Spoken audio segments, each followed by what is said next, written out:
사랑하는 성도 여러분, 편안하십니까? 저는 지금 2021년도 가을 기도 주간 와서 은혜 중에 잘 지내고 있습니다. 어제는 비바람이 막 몰아치는데 꼭 가고 싶은 곳이 있었습니다. 그것은 남양주 조안면에 있는 정약용 유적지입니다. 남한강과 북한강이 만나는 양수리 두물머리 아시죠? 거기 아주 가까운 곳입니다. 참 아름답습니다.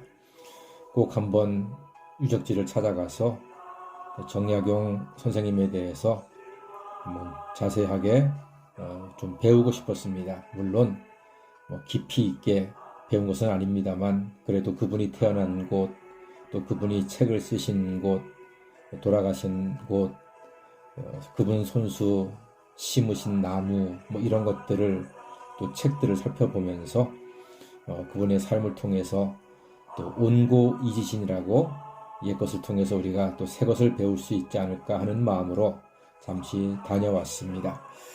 그분은 1762년도에 출생하셨습니다. 지금으로부터 약 딱 250년 전에 태어나셨습니다. 20살부터 과거 공부를 해서 8년 만에 대과에 급제를 하고 벼슬을 하게 되지요. 12년 동안 벼슬을 하다가 개혁 군주라고 하는 정조의 사랑을 많이 받았지만 정조가 세상을 떠나고 나서 그만 39살부터는 고향 땅에 돌아와서 조용하게 지내고 있었습니다만 그 당시 양반 노론 집권층에 또 미움을 샀습니다. 특별히 천주교를 신봉하는 정약용 선생님은 신유 사옥에 연루가 돼가지고 다행히 목숨은 건졌고 그 뒤로부터 18년 동안 귀양살이를 하게 됩니다. 그리고 18년의 귀향을 마치고 고향으로 57세에 돌아와서 75세까지 책을 쓰고 또 제자를 가르치고 글을 읽으면서 여생을 보낸 것입니다. 제가 오늘 이제 정약용 선생님에 대한 이야기와 또 제가 찍은 사진들을 여러분께 좀 나누어서 같이 얘기하고 싶은데요. 두서는 없습니다. 사진도 글도 이야기도 그냥 제가 생각난 대로 메모한 대로 좀 몇 가지만 얘기하겠습니다. 제가 설교 준비하듯이 그렇게 서론본론 결론으로 정리는 못했고요. 두서 없이 했으니까 이해하시고 한번 들어보시기 바랍니다. 정약용 선생님의 그 집을 이름을 지었는데 여유당이라고 지었습니다. 여유당. 노자의 도덕경에 나오는 머뭇거리기는 마치 겨울 강을 건너듯 하라는 여, 그리고 두리번거리기는 마치 이웃을 두려워하듯 하라는 유, 여기에서 여유당이라고 하는 그 당시 또 사회생활이 많이 정치가 어지럽고 힘들었기 때문에 아주 조용조용히 또 주변을 살펴서 살아가시고자 하는 뜻이 남아 있었던 것이고요. 자, 그런데 이제 우리 정약용 선생님은 어차피 그 시대의 물결을 거스르지를 못하고 그만 18년 동안 강진으로 또 유배를 하게 되었습니다. 그곳에서 이제 책을 쓰셨는데 그 유명한 3대 저작이 있죠. 경세유표, 목민심서, 흠흠신서. 경세유표는 정치 경제에 대한 탁월한 식견이고 목민심서는 행정관들이 가지고 또 백성들을 다스려야 할 그런 덕목에 대한 책이고 흠흠신서는 형벌에 대한 형법책입니다. 그러니까 정치 경제 모든 분야에 있어서 탁월한 식견을 가지신 분이었죠. 또 과거 제도를 정비하려고 애썼고요. 농업학자로서 농업 체계를 정비했고 또 화성을 만들 때 거중기를 발명을 해서 화성을 쉽게 만들었던 과학자이기도 하고요. 그 당시 민간에 만연했던 홍역을 치료하기 위해서 마가 회통이라고 하는 의서를 지은 의학자이기도 합니다. 심지어 23살 때는 그 어렵다고 하는 책 중용을 정조대왕에게 강의까지 했던 또 탁월한 교수이기도 했습니다. 그분은 500권의 책을 쓰지 않았습니까? 그분의 독서에 대한 이야기가 있습니다. 많이 읽은 게 중요한 게 아니고 한 문장 한 문장 새기고 익혀서 소화해야지만 진정한 독서라고 말했습니다. 그래서 그분은 많은 고전들을 탐독을 하면서 재해석을 하고 자기 생각을 집어넣어서 또 책을 많이 쓰기도 했던 그런 분입니다.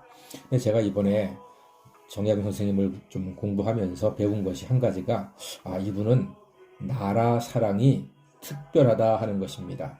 정약용 하면은 나라 사랑이었습니다.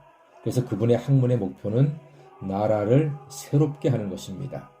나라를 새롭게 하기 위해서는 관리, 행정관들, 그런 높은 사람들의 생각이나 태도가 중요하잖아요. 또 옛날 관리들, 양반들은 시를 많이 적었습니다. 시를 쓰고 읽고 묵상하기도 했지요. 그래서 그분의 시에 대한 생각은 이렇습니다. 임금을 사랑하고 나라를 근심하는 내용이 아니면 시가 아니다. 그리고 시대를 아파하고 세속을 붕괴하는 내용이 아니어도 시가 아니다. 또 시는 아름다움을 아름답다 하고 미운 것을 밉다 하고 선을 권장하고 악을 징계해야 한다. 그렇게 이야기를 하고 있습니다. 당시 관리들이 시를 많이 사랑했기 때문에 마땅히 국가 리더의 덕목이었다 생각이 됩니다. 그분은요, 자기 손수 지은 환갑 때 자기 삶을 정리하는 자작 묘비명을 길게 썼거든요. 거기에 보면은 청렴에 대한 이야기가 있습니다. 청렴은 백성을 이끄는 자의 본질적 임무요, 모든 선행의 원천이요, 모든 덕행의 근본이라고 했습니다. 청렴. 나라를 사랑하는 관리는 청렴해야 된다. 청렴하면은 가진 것이 없으니까 아무래도 욕심을 내지 않을 것이고, 욕심을 안 내니까 백성을 닥달할 일도 없을 것이고 부정부패도 없을 것이고 나라는 깨끗하고 잘 운영될 것이다. 이런 연결이 되는 것입니다. 참 우리가 배워야 될 그런 부분이 아닌가 싶습니다. 특히 지금 대통령 선거 한창 뜨겁게 진행되고 있는데 우리나라의 대통령 하실 분도 국회의원들도 장관들도 모든 관리들이 정약용 선생님의 이런 청렴, 나라 사랑에 대한 마음을 배우면 좋겠다 생각이 들고요. 우리 그리스도인들도 마찬가지입니다. 칼 바르트라고 하는 신학자가 그런 말을 했습니다. 오른손에는 성경이요 왼손에는 신문을 들으라고 했습니다. 당연히 우리는 성경을 들어야죠. 그런데 왼손의 신문에는요 역사 혹은 뛰어난 선조의 철학, 우리 정약용 선생님 같은 나라 사랑과 청렴에 대한 이런 것들도 우리가 마땅히 배워야 된다고 생각합니다.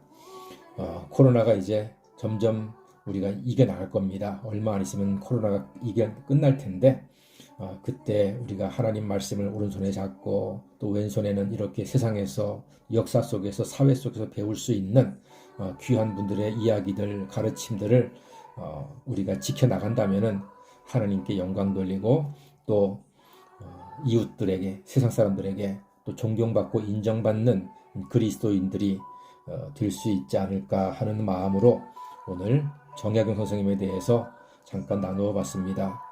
정약용 선생님은 제가 생각하기에는 조선의 2대 천재입니다. 세종대왕과 정약용 선생님이 가장 천재적인 분이 아닌가 그렇게 생각이 되고요. 이분을 통해서 우리가 이런 나라 사랑과 청렴함에 대해서 사회 각 분야에서 그렇게 실천해 나간다면은 우리가 이 세상을 아름답게 만들어 나가는데 작은 도움이 될 수 있지 않을까 생각이 됩니다. 오늘 두서없는 저의 이야기는 여기서 마치겠습니다. 모두 추위에 건강 조심하시고요. 주일날 또 뵙도록 하겠습니다. 감사합니다. 샬롬.